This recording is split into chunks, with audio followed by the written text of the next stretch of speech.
I'm Bailey, and today I'm going to be reading Chapter 4 of Misty to Rascal. "Hello," came a voice down the beach. The boy and the girl turned to see Grandpa Beebe was swinging toward them, his gnarled arms upraised like a wind-twisted tree. "Paul," he boomed, "put down that bone. Put it down, I tell ye." Paul had forgotten all about the curved piece of wood. Now he noticed that he was clenching it so tightly it left a white streak in the palm of his hand. He dropped it quickly as Grandpa came up.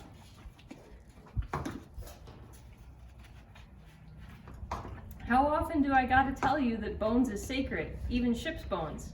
"Is it true, Grandpa?" asked Paul. "Be what true?" Grandpa repeated, pulling off his battered felt hat and letting the wind toss his hair. "About the Spanish galleon being wrecked." "And the ponies swimming ashore?" added Maureen. Grandpa Beebe squinted at the sun. "It's nigh on to noontide," he said, "and your grandma is having 16 head to dinner tomorrow. We got to get back home to Chincoteague right smart quick. I promised to kill some turkeys for her." He sighed heavily. "Seems as if the devil is allus sittin' cross-legged of me." He made no move to go. Instead, he squatted down on the beach, muttering, "Don't see why she's got to parboil him today." Then he took off his boots and socks and dug his toes in the sand, like fiddler crabs scuttling for home. "Feels good, don't it?" he said with a grin.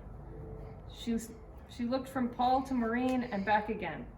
"You know," he went on, and began to rub the bristles of his ear, as he always did when he was happy, "you know the best thing about having 14 head of children is you're bound to get 1 or 2 good grandchildren out of the lot."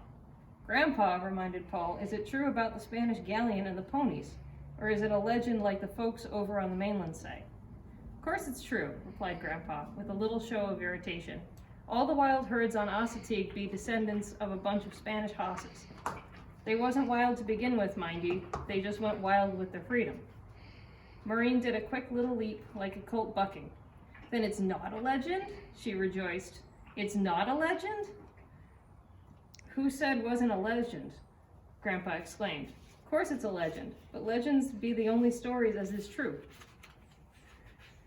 He snapped to find the right words. "Facts are fine, for as they go," he said, "but they're like water bugs skittering atop the water. Legends now, they go deep down and bring up the heart of the story."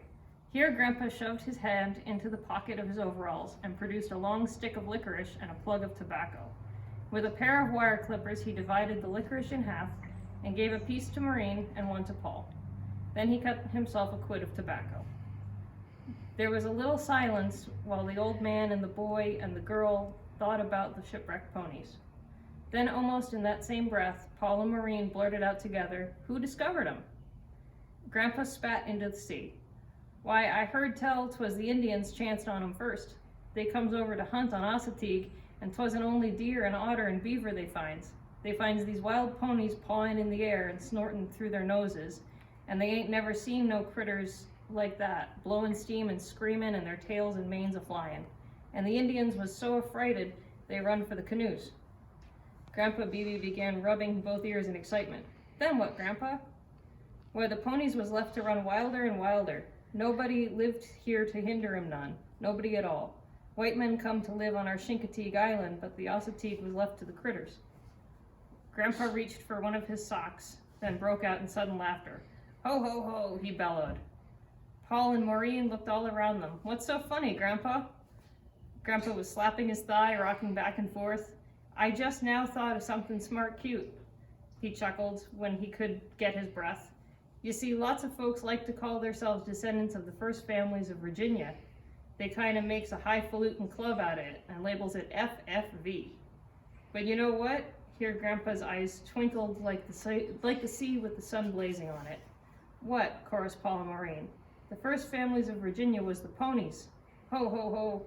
That's what my history book says."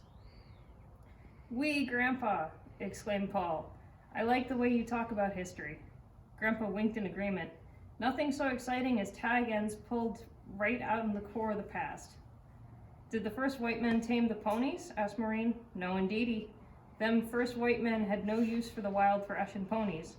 A slow-going pair of oxen could do all the plowing for bread and corn and such. Guess maybe it was Bob Watson's boy of Chincoteague who first tried to put a wild pony to plow. She was a dead ringer for the Phantom, too. But that was a long time ago. Paul's heart turned a somersault. What happened to her, Grandpa? Did she gentle? Did she gentle? Why, she just broke the single tree as if it was a matchstick, cleared the fence, and blew to her island home with the reins a-stringing out behind her. Oh, some of them you just can't gentle. Not after they've lived wild. Only the youngsters is worth bothering about. So as far as the gentleman goes, remember that. Paul and Maureen looked at each other. They were thinking of their secret plan to own the Phantom. Grandpa Beebe began putting on his socks and shoes. Likely the game warden is done checking up on the wild birds. I promised to meet him at Tom's Cove before the tide ebbs bare. But, he added as he pulled on his boots, I know my tides, and I'll give you time for one more question. Maureen looked to Paul. You ask, Paul. Paul jumped to his feet. How could he ask just one question when dozens popped into his mind? He had begun picking up fiddler crabs furiously, as if that would help him think. He turned to Grandpa. It's about pony penning day, he blurted out. How did it start? It was plain to see that Grandpa Beebe liked the question. He began rubbing the bristles of one ear and then the other. 'Twas this-a-way, he said.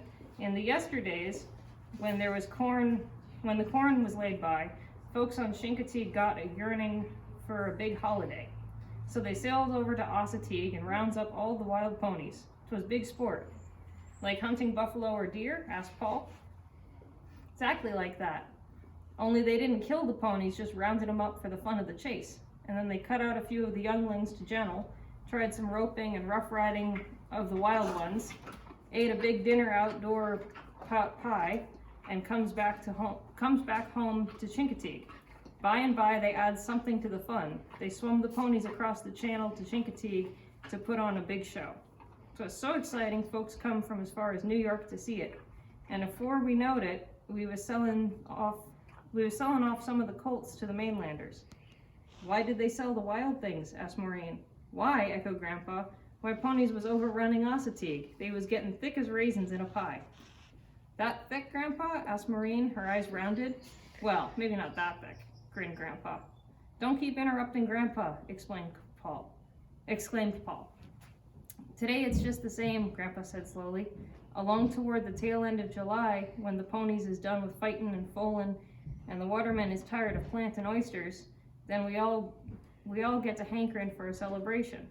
So the men folk round up the ponies, the women folk bake meat pot pie, and there you are. Only now, outside of a few hossmen like me, the fire department owns most of the wild ponies. And a good thing it is for Chincoteague. Why is that? Because all the money they make from selling them goes into our firefighting apparatus. Grandpa Beebe rose stiffly. Come on, you two. I ain't got time to school you. That's what me and Grandma pays taxes for. Besides, we've been a-settin' here so long, the sand is liable to drift up over us and make another white cliff out in us. It's time we're getting back home to Chincoteague and Grandma's turkeys.